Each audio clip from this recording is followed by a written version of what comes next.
পিতামাতা শ্রীযুগল চরণে তাদের অশেষ করুণায় মানব রূপে আমরা এই দ্বারা এসেছি। প্রণাম জানাই বাবা হরিচাঁদ শান্তি মাতা, বাবা গুরুচাঁদ মাতা সত্য আমার শ্রীযুগল চরণে। প্রণাম জানাই গুরু উষাদের শ্রীযুগল চরণে। প্রণাম জানাই যেখানে যত হরিভক্ত আছেন এবং যারা আমাদের এই ঠাকুরের গ্রন্থ পাঠ শুনছেন তাদের শ্রীযুগল চরণে। আমাদের এই ঠাকুরের গ্রন্থ পাঠ চলাকালীন যদি কোনো ভুল ত্রুটি হয় নিজ গুণে ক্ষমা করে দেবেন, আশীর্বাদ করবেন। আমরা যতদিন বেঁচে থাকি যেন ঠাকুরের নাম করতে পারি। জয় হরিবল। শ্রী শ্রী হরিনীলামৃত জন্মান্ধ রামধনের দৃষ্টিশক্তি লাভ।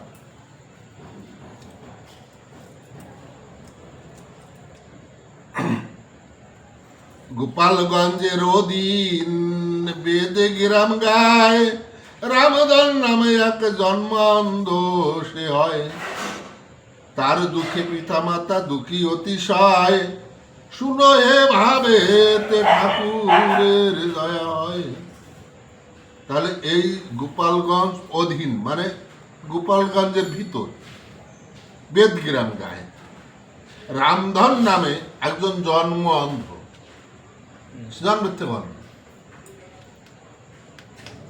এখন যার ছেলে অন্ধ হয়, জন্ম অন্ধ বা এমনি অন্ধ হোক, তার পিতা মাতার তো মন ভালো থাকে না, তাই না? তাই তার মনে অতিরিক্ত কষ্ট হয়। এখন সেই কষ্ট ঠাকুরকে জানায় এই রামধনের পিতা। তাই এখানে কি বলছে? তার দুঃখে পিতা মাতা দুঃখী অতিশয়, শুনো যে ভাবেতে ঠাকুরের দয়া হয়। আর ঠাকুরকে জানাইছে বলেই তো ঠাকুরের দয়া হবে, না হলে কি আর ঠাকুরের দয়া হয়? হীরামন প্রাণপণে পেল সাধু মৃত্যুর জয়, গোলক পাগল হলো প্রভুর কি পায়।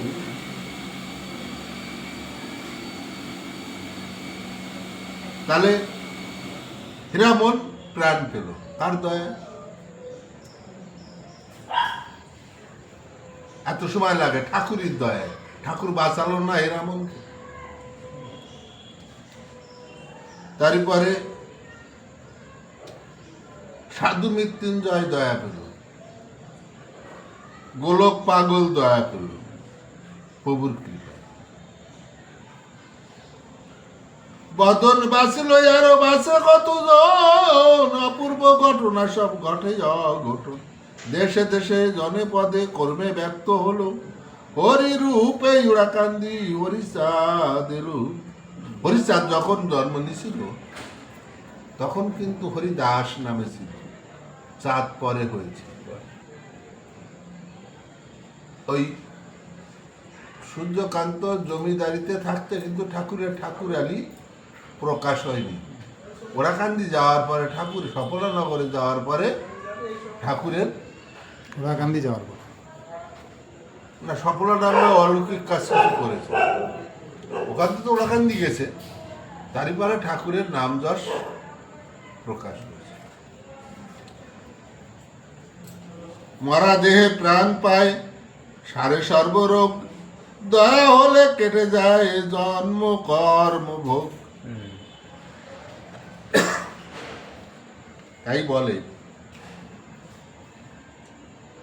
যত লোক সিধা মোড়াকান্দিতে গেছে মরতে যেও মরতে পারে, কারণ ওরাকান্দি গেলে কেউ মরে না, সেখানে বাঁচে।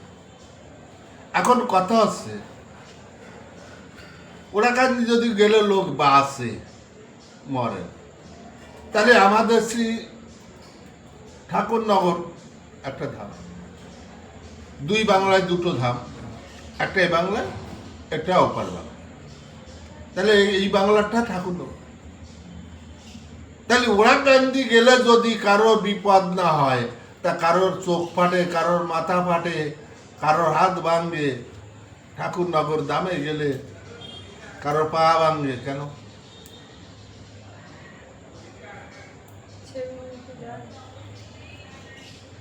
তারা ঠাকুর বাড়ি ওড়াকান্দি যায় না।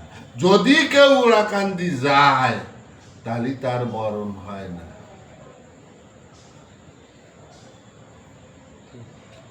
এক নিরিখ, এক ভাবনা, এক চিন্তা, ঠাকুরের নাম নিয়ে সামনে এগিয়ে যেতে হবে, ঠাকুরের নাম করতে হবে। আমি দল নিয়ে গেলে কি করতে হবে? এই কোয়ারে কোনটা খেয়ে গেল, এই ওইটার গাড়ে পারে কেউ ঢেলে উঠলো কিনা, ওইটা খাইছে কিনা, আমার মন তো তাই এইদিকে। তা আমি ঠাকুরে ডাকবো, তার আমার প্রতি ঠাকুরের কি দয়া হয়? তাহলে এই সমস্ত জিনিস ঠাকুর করেছে, না করেছে এমন কোন রোগ শোক থেকে, মৃত্যু, মরা বাঁচানো থেকে, মানে যাবতীয় সব কিছু ঠাকুরের দয়া হয়েছে। সে রামধনের পিতা শুনি সে কথা, 20 পুত্র করে অসীম মমতা, মনে ভাবে রামধনে সঙ্গে করি আমি, ওড়াকান্দি যাব দোহে যথায় অন্তর যাবে।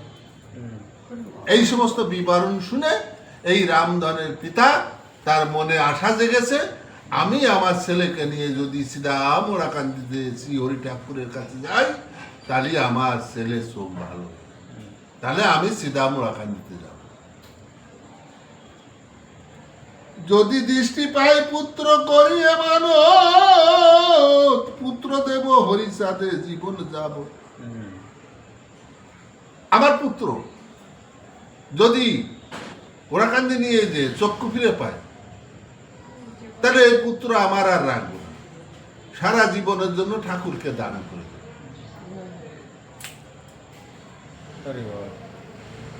পুত্র দেব হরিচাঁদে জীবনে যাব, এত ভাবে একদিন শুভ প্রাতে উঠি, পিতা পুত্র যাত্রা করে পদব্রজে হাঁটি।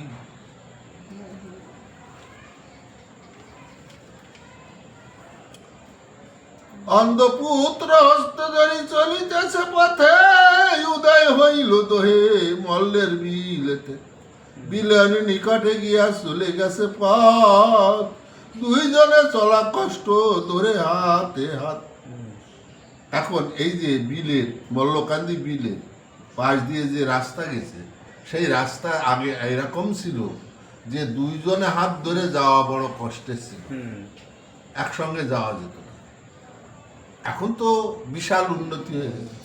আমরাও যখন গেছি তখনও অত খুব একটা রাস্তাঘাট ছিল না, জলাদেশ ছিল। এখন তো আর জল নেই, চারিদিকে বাঁধ ফাঁধ হয়ে উন্নত হয়ে গেছে।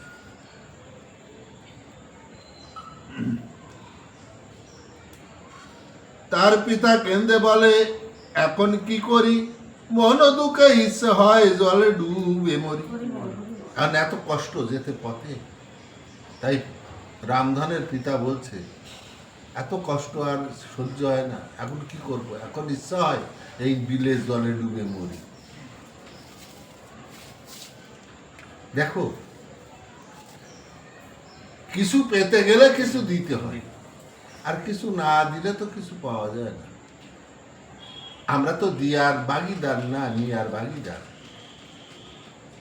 আমরা জানি, বুঝি, কিন্তু শুধু না। আমরা বুঝি কিন্তু যে ঠাকুরের কাছে কিছু পেতে গেলে কিছু দিতে হয়, কিন্তু আমরা কিছু দিই না। তবু ঠাকুরের ডেকে বলি, ঠাকুর আমার এটা করে দাও, ওইটা করে দাও, তাই না?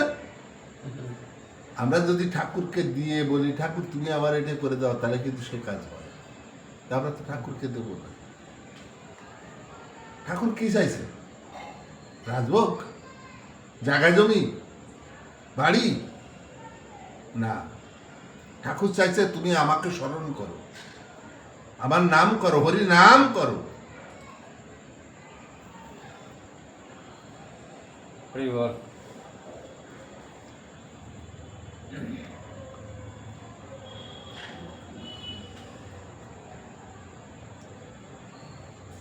কথা শুনি রামধন কেঁদে কেঁদে কয়, জন্ম অন্ধ অবাজন আমি অতিশয়, কোথা বাবা হরিচাঁদ মোরে করো দয়া, পিতার কষ্টের হেতু আমি যে অপয়া। এখন ওর ওই বাবার কথা শুনে রামধন কেঁদে কেঁদে ঠাকুরকে ডাকছে, কোথায় ঠাকুর, তুমি আমার দয়া করো, আমার জন্য আমার বাবার কত কথা শুনতে হচ্ছে, বাবার কত কষ্ট, আমি একজন অপায়া, তুমি যেখানে থাকো না কেন তুমি আমার প্রতি দয়া করো। এক মন এক ধাপ দেখবা বিপদে কেউ থাকে না। যেমন আমার যখন কাজ করতে করতে কষ্ট হয়ে যায়, ও ঠাকুর রে বলি না, কারাকে জানালাম, ঠাকুরকে জানালাম। দুঃখের সময় ঠাকুরকে ডাকা যায় ভালো, সুখের সময় ঠাকুরকে ডাকা যায় না। আজ তোমরা ভাবো মতুয়ারা তারা তাদের ঘরে চাল থাকে না কেন? যারা মতুয়া হরি ভক্ত ম্যাক্সিমাম তাদের খাওয়ার নেই, তো চলার ক্ষমতা নেই, না মাথায় চাল নেই কেন? এটা মতুয়া হরি ভক্ত, এখানে পাওয়ার কিছু নেই, এখানে শুধু দেওয়ার। আর জানে ঠাকুর যে আমরা যখন সুখের বসে থাকি তখন তাকে আমরা স্মরণ করবো না, তাকে ভুলে যাব। তাই দুঃখের মাঝে যত সময় থাকি তত সময় তাকে মন খুলে ডাকি।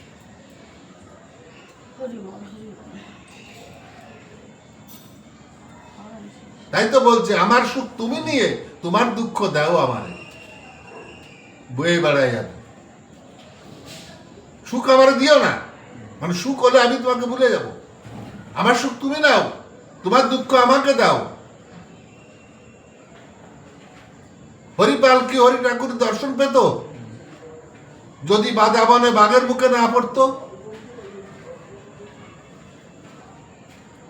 যখনই বাঘের মুখে পড়েছে তখন দেখছে আমার আর বাঁচার কোনো উপায় নেই, তখন এক মনে এক ধ্যানে সেই ঠাকুরকে ডেকেছে, ঠাকুর তুমি ছাড়া আমার কোনো গতি নেই। ঠাকুর ভক্তের কথা কন্দন শুনে কান্না শুনে আর থাকতে পারে। তার আগে তো কত আগের থেকে হরিভক্ত ছিল, তখন তো ঠাকুরের কৃপা লাভ হয়নি রাম হরিপালের।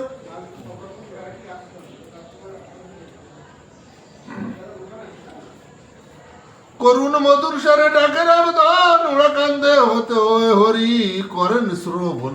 দেখেছ এই যে করুণ স্বরে এত দুঃখ কষ্ট বুকের ভিতর চাপা রেখে রামধন বলছে তুমি আমাকে দয়া করো ঠাকুর, আমি বাবা আমার কাছে অপায়া। সেই ডাক ওরাকান্দি থেকে ঠাকুর আবার শুনে ফেলেছে, ভক্তের ডাক। যদি ভক্ত হয়ে ডাকা যায়,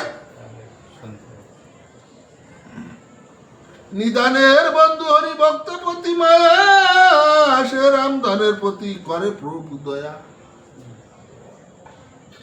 কাঁদিতে কাঁদিতে তবে কহে রামধন, আমি যেন কিছু পিতা করি দর্শন। এখন এই রামধন কান্না করতে করতে রামধনের পিতাকে বলছে, বাবা আমি যেন কিছু কিছু দর্শন করতে পারছি, মানে চোখে অল্প অল্প দেখতে পাচ্ছি, জন্মান্ধ সে এখন চোখে দেখতে পাচ্ছে। দেখো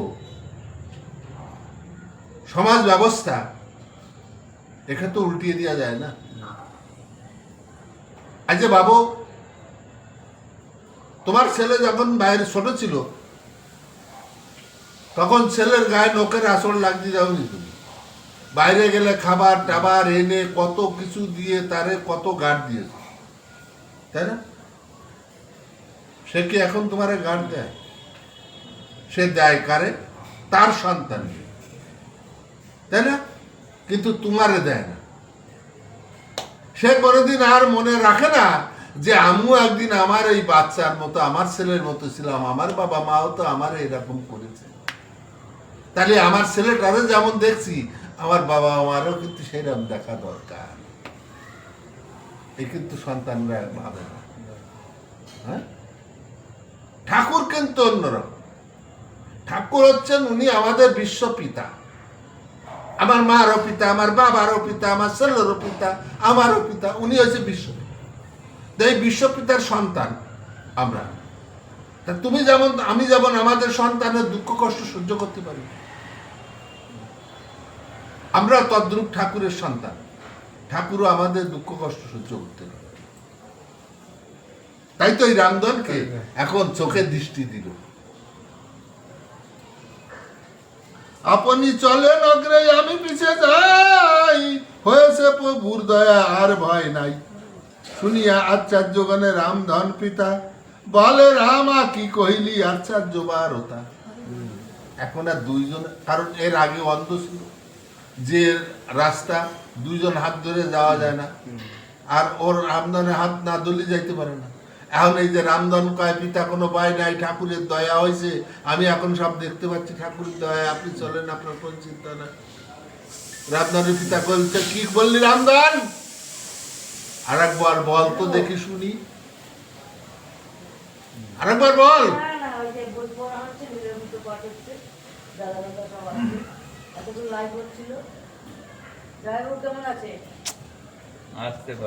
শুনিয়া আচার্যগণের রামধন পিতা, বলে রামা কি কহিলি আচার্য বারতা। দেখা গেল দূরে যার নামে গুণ এত, নিশ্চয় জানিনি প্রভু স্বয়ং জগন্নাথ। তাহলে আমরা এত দূরে রয়েছি ওরাকান্দি থেকে, তাতে যদি আমাদের প্রতি দয়া হয় ঠাকুরের, তার দয়ার জোরে তুই তোর অন্ধ চোখ, তুই জন্ম অন্ধ, তোর চোখ যদি ভালো হয়ে যায়, তাহলে এখন আমরা বুঝতে পারছি এ সাধারণ মানুষ না, এ জগন্নাথ।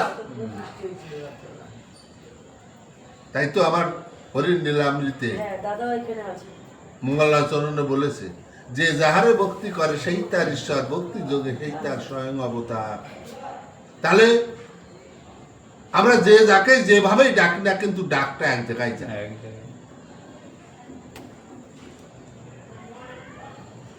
ভক্তি বিহিত অস্তচিত্ত পিতা পুত্র চলে, রামধনের কান্না হরি হরি বলে। এখন এই পিতা পুত্র একসঙ্গে যায়, আর রামধন সে তো কানবেই, সে একজন জন্ম অন্ধ, আজকে সে পৃথিবীর আলো দেখতে পাচ্ছে, তার তখন কি পরিস্থিতি, সে তো হরি হরি বলে কান্না করবে। তাই সেই অবস্থা রামধনে রয়েছে, রামধন হরি হরি বলে কান্না করতে করতে ওরা কান্দি যাচ্ছে। ওই কান্না কিন্তু মনের আনন্দের কান্না, নয়নের জলে তার বুকে ভেসে যায়, ঈষৎ আলোক আভা যেন চোখে পায়। এইভাবে পথ চলি প্রহর বেলায়, প্রভু সম্মুখেতে গিয়া হইল উদয়। সে রামধনের পিতা প্রভু পদে পড়ে, মম পুত্র নয় কে তোমাদি নুসেরে। এই রামধনের পিতা যে ঠাকুরের পার পারে পড়ে বলছে, আজ থেকে আমার পুত্র নয়, এটা তোমার পুত্র, আমি একে ছেড়ে দিলাম তোমার পরে। কি বিশ্বাস, কি ভক্তি।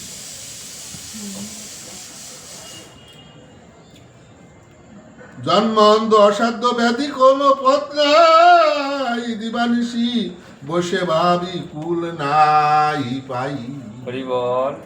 হরিবল। আজ এই বন্ধ থাক।